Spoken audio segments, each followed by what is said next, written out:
Good day guys! So ngayon, magluluto tayo ng cordon bleu. So welcome to my YouTube channel, Amigos Good Vibes. So kung hindi ka pa nakasubscribe sa aking channel, don't forget to subscribe, like, and share. And of course, click the notification bell. So let's start, simulan na natin. So ngayon guys, nag-prepare ako dito ng chicken breast. Ayan. So malinis yung kamay ko, malinis po yan yung aking kamay. Kaya magkakamay na lang ako, kailangan na nating linisan.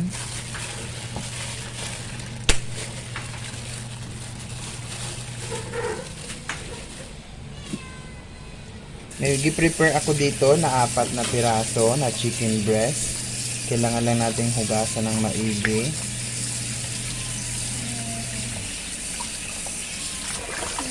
Itong isa kasi natanggalan na to ng buto, itong isa wala pa. So mamaya natin yung tatanggalan.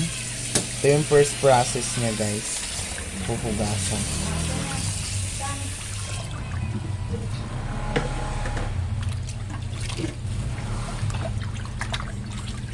Hugasan natin, tanggalan natin ang mga dugo-dugo.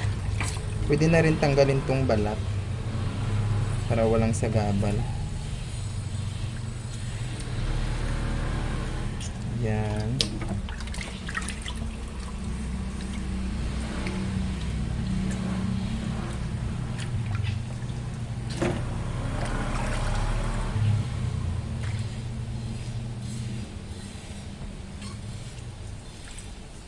Ayan. Last, tanggalan natin ang balat.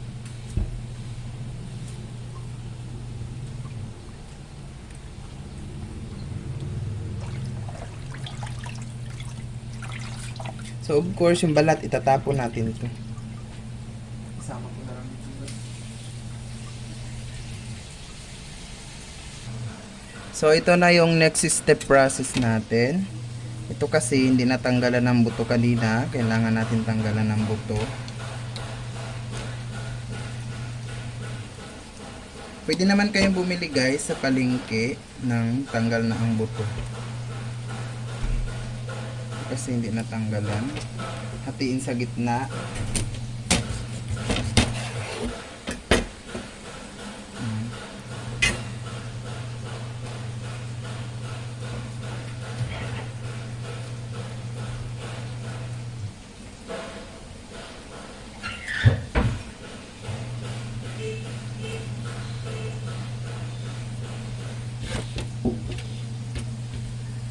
Ganyan na yung kalalabasan niya, nahati na yung buto. Ito malambot na yan. Malambot na. Okay na yan siya. Lagyan na natin doon. So ito okay na rin, pangalawa. Hatiin natin sa gitna.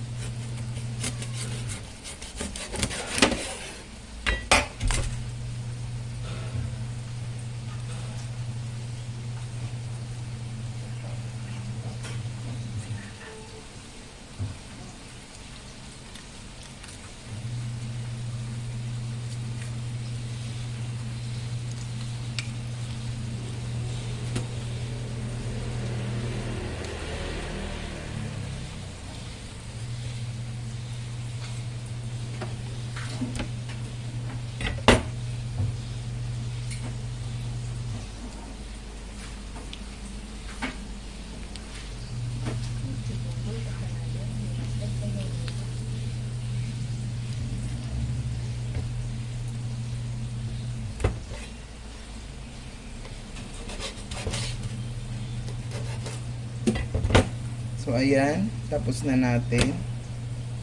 And of course, ito pa, natanggalan na rin ito ng yan. So ito na yung finished product natin guys sa pagtanggal ng buto. Next step natin guys is gagawin natin siyang parang daing. Hihiwain natin siya ng manipis para ma-roll natin siya kasama yung cheese at saka yung ham.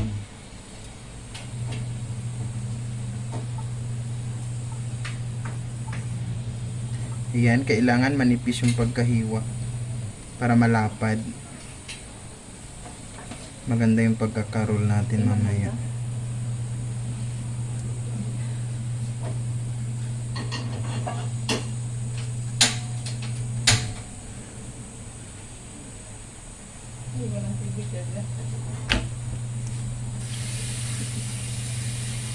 Ayan. Dito pa, i-slicein pa natin. Ito lang yung medyo ano dito, medyo sensitive kasi kailangan hindi siya mapunit. So ayan, malapad na siya guys. Mapapansin nyo, ayan. O diba, para na siyang daing. So save na natin to, isa. So gaganituhin natin to lahat guys. Ganito yung process niya lahat. I-ano natin siya, hihiwain natin siya parang daing. Yan. Tapos dito ulit. Kailangan guys manipis para malapad yung magawa nyo.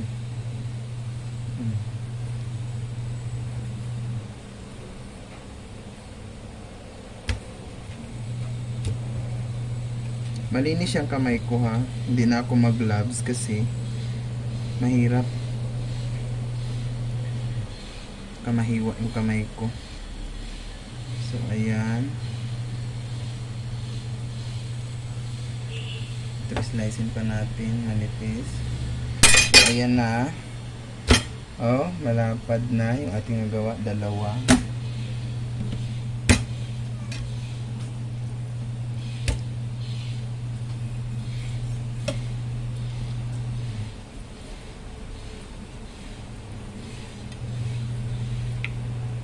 Ito lang yung medyo matagal dito na process. Yung pagdadaing, pag-i-slice ng manipis. Diba? Buti na lang may advantage tayo. Marunong tayo magdaing ng isda. Ako guys, marunong ako magdaing ng isda. Shout out kay Ate G. Maris, Joshua Foyunan, kay Mami Marical Pinlac, Rachel Robinson, Ate Princess Althea Morphy, si Ate Janina, Ate Daisy. Ayan guys, malapad na. Si Ate Arline, Ate Tarik Tarokrok TV. Sino pa? Shout out sa inyo guys.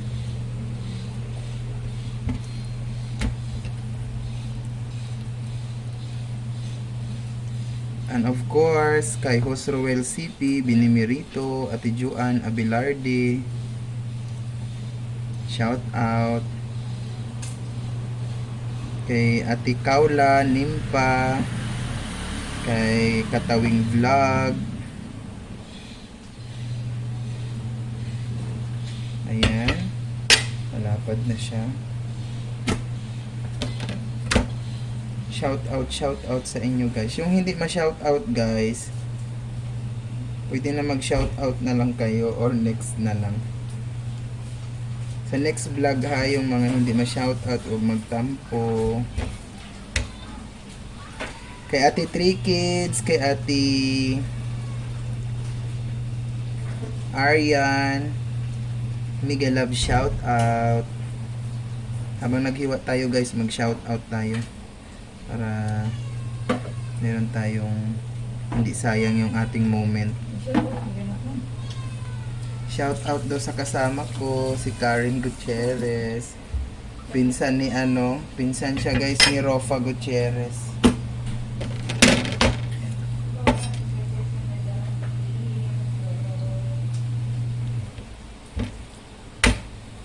Yan, ganyan yung process niya guys ha.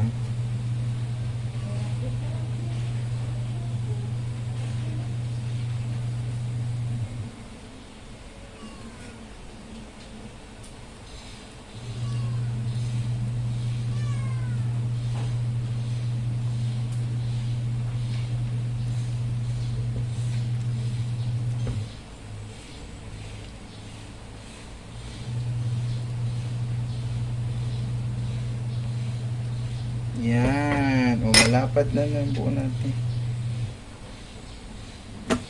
So, ayan na siya guys, lahat. Ito na po. Alright. O, yan na. Nahiwa-hiwa na natin yan. Napalapad na natin. O. So, ang next step natin, hihiwain natin to yung ham.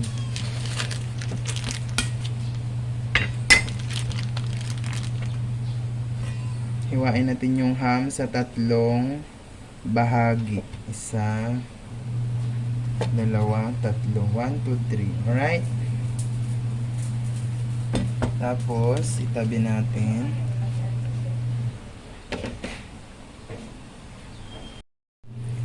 Next, maghiwa tayo ng cheese. Maglalagay din tayo ng cheese. Hatiin ko to sa gitna.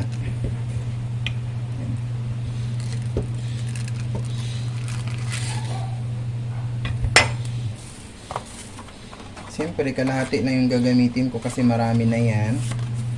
Kalahati lang.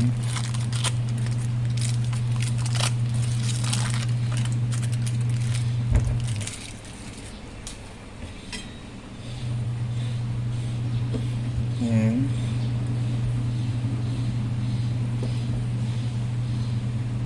Ay, naputol.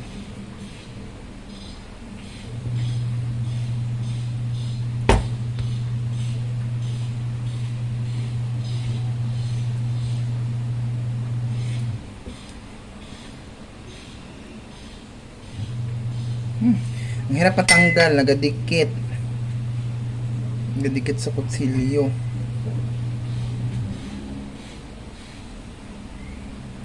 Ayan, tapos hatiin pa natin siya sa gitna. Kalalabasan niya ganyan. So ito pa. Ito.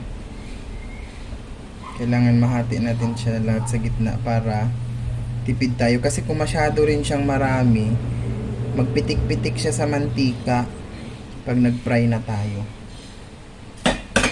So, ang next natin ay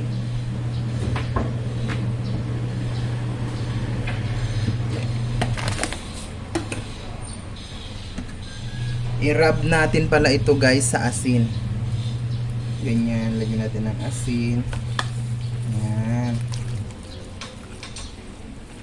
Ganyan, lamas-lamasin ba? Lagyan ng asin.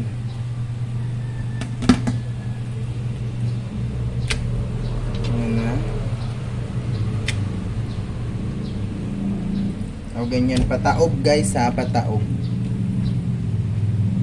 Yan, lagyan din natin ng ham. So, dalawahin natin yung ham kasi pambahay man ito, hindi man ito pang negosyo. Ganyan. Tapos, i-roll nyo siya. Ganyan o, i-roll.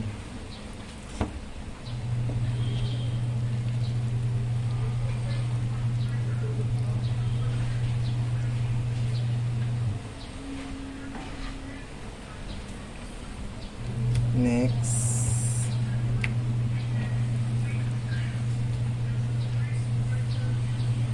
Dalawang ham ulit. Ayan. Isang cheese, ham. Bago i-roll natin ulit.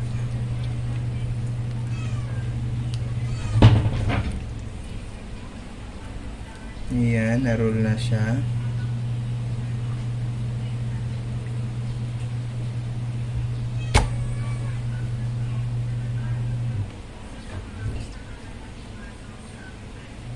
Ham, cheese, rolling. Ganun lang guys, hanggang sa maubos natin ito lahat. I-rolling lang.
So, ito na yung ating na-roll.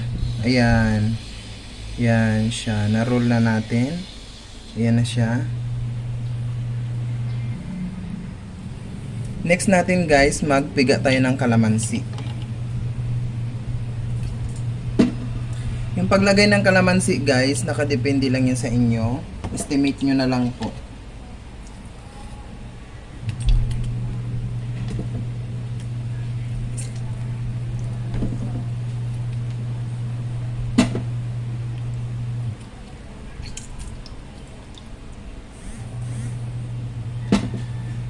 Ayan, sinala ko yung buto.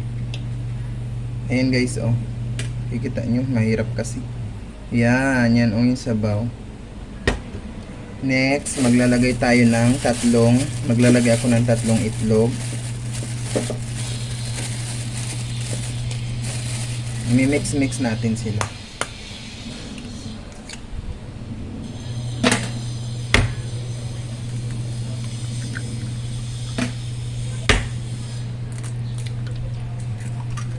Ayan. Tapos, maglalagay ako ng powder na paminta, yung durog, yung pino.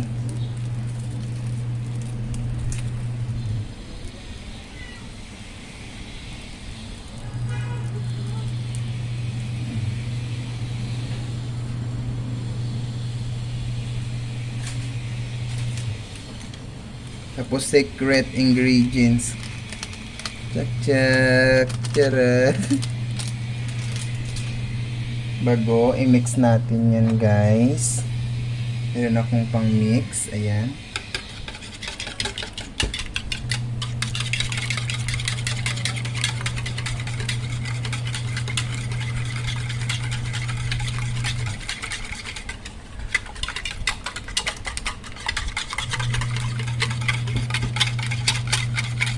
I-mix natin ng maayos hanggang matunaw. Mag-mix talaga masyado yung calamansi juice, egg, paminta, at saka yung secret seasoning. Ayan. Bago guys, irarab natin to dito sa ating chicken. Ganyan, ibubuhos natin siya dito sa ating chicken. Ganyan. Kailangan i-rub maayos. Ganyan na siya guys, oh. Uy, malinis yung kamay ko, ah. Ayaw ko kasi mag-gloves kasi parang masyadong malapot.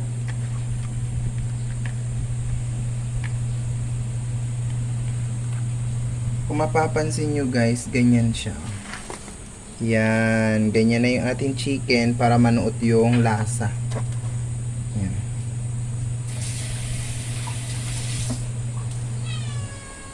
I-leave natin yan guys ng mga 5 to 10 minutes. Yan, para maano siya, ma-marinate siya dyan. Alright? Ang next natin guys, kasi tapos na tayo sa 10 minutes. Tanggalin na natin to. Tanggalin na natin. Ilagay natin siya dito. Yung ating mga na-roll. Ay, ginoo. Tangkas na. Ganyan. Kailangan guys, ingatan na hindi siya maghiwa-hiwalay kaya maglabas yung cheese at saka yung ham. Yan. Ganyan siya. Pambahay lang naman to guys, kaya magkamay-kamay na lang. Ganyan. Tapos, after that, para kumapit ng breadcrumbs, lagyan natin siya ng harina. Ilalagyan siya namin ng harina.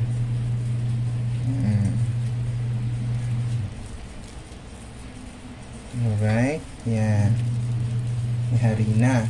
Tapos niyan, siyempre, para makot din yung sa likod, ikot-ikutin.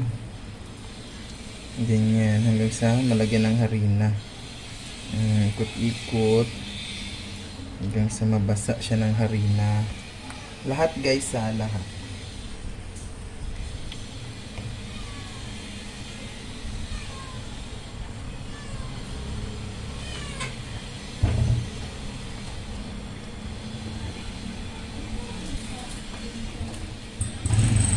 So lahat yan ikot-ikutin para makot siya ng yung harina ba.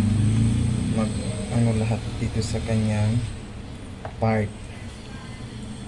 Ayan. So itong naiwan nyo guys, total ano naman ito, yung tawag nito, natimplahan. Pwede yan siya guys tortahin mamaya.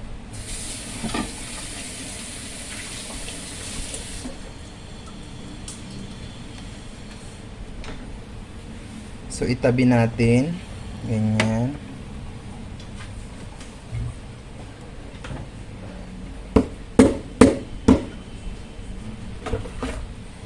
Ngayon sa breadcrumbs naman tayo. Kukot na natin siya sa breadcrumbs.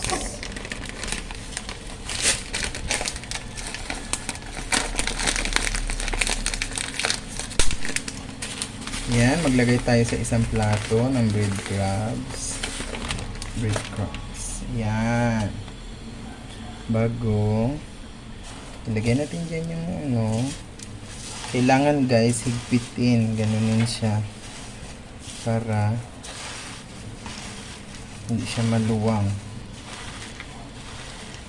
Alright. So, ayan na siya guys. Oh. Yan. Meron na tayong isa. Sunod. Ganon siya lahat guys. Yung gagawin. Ganon yung kanyang process. Maliit kasi yung plato ko. Okay lang yan. Basta ano siya. Kasi kung mag-gloves ako, mahirap. Ayan, oh. Ayan.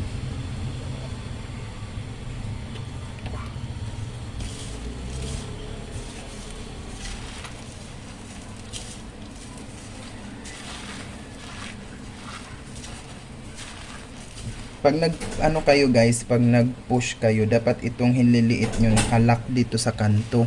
Para pag napit-pit siya, hindi maglabas yung ham at saka cheese.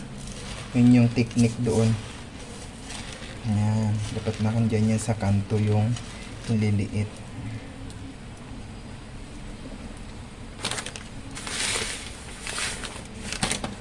Meron pa tayong tatlo.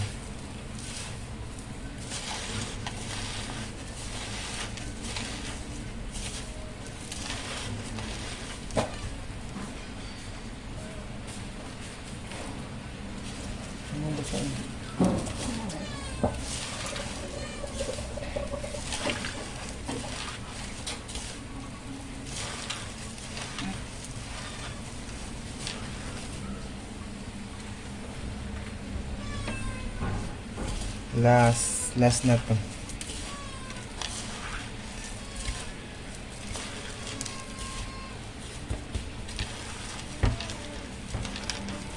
Kailangan mahigpit siya guys para hindi siya maghiwalay.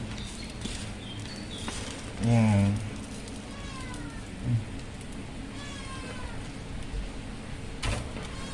So ngayon, ito na yung ating finished product sa pag roll. Ayan. Ngayon, piprituhin na natin to. Ayan guys, nagpainit na po ako ng mantika sa kawali para magprito na tayo.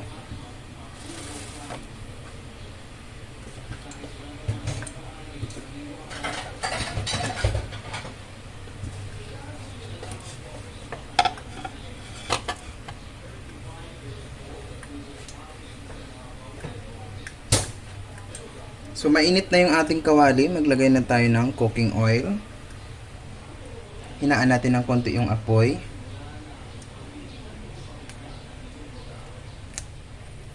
Ayan, umuusok na yung kawali natin.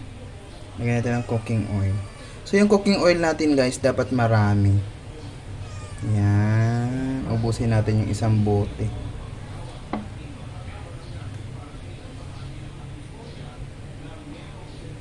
Yan, hintayin natin na uminit yung ating mantika para maganda yung ating pagkakapray.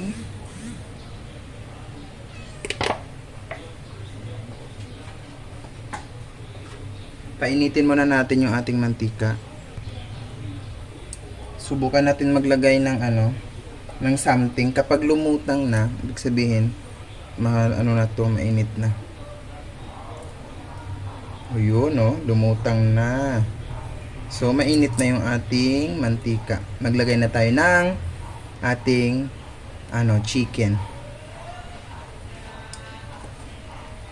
So, first, ito. Dapat yung paglagay nyo, guys, dahan-dahan para hindi siya masira. Ayan.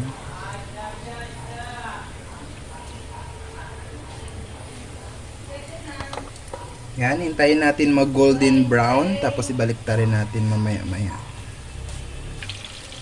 Ayan guys, medyo golden brown na yung gilid ng ating pinipritong cordon bleu. Hintayin pa natin ng konting moment pa para balik ta rin natin para other side na naman yung ma-fry natin. Ayan, mag golden brown na siya, balik ta rin na natin.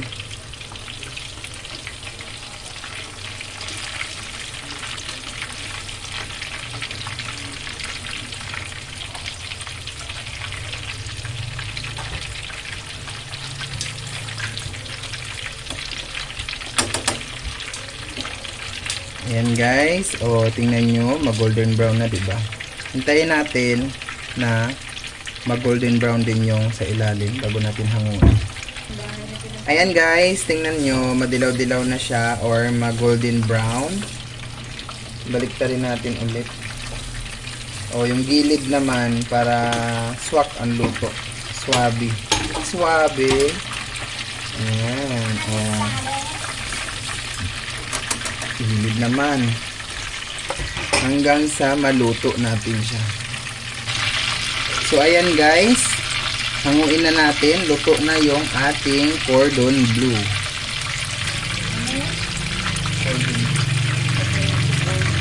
Ayan kung mapapansin nyo, ipaikot, talagang na siya, brown na siya at crunchy, sarap.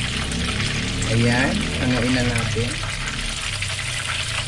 Dapat meron siya guys ganito strainer para tumulo yung kanyang mantika. Alright guys, look at that, very yummy.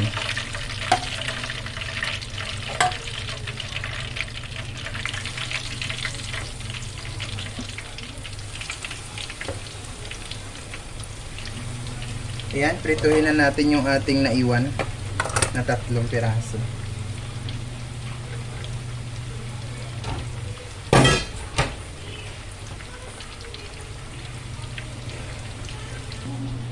Ayan na guys, yung ating cordon bleu with rice. Siyempre kakain tayo. Ayan, islice na natin.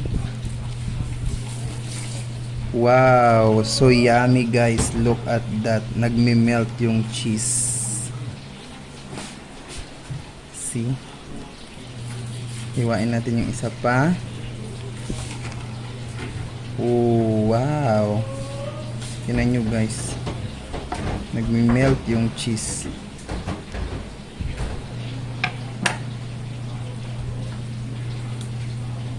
So magkain tayo guys. Let's eat guys.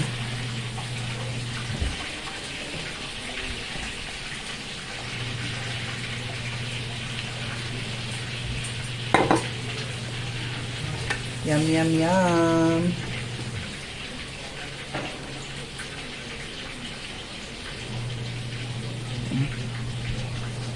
Sarap.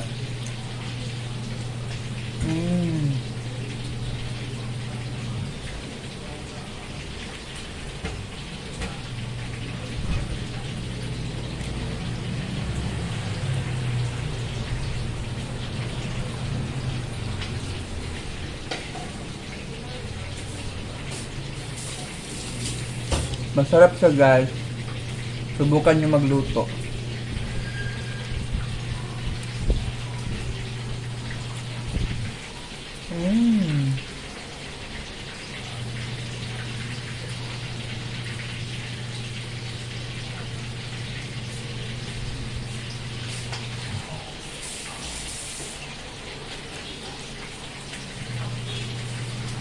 Maraming salamat sa mga nag-standby para panoorin tong aking vlog.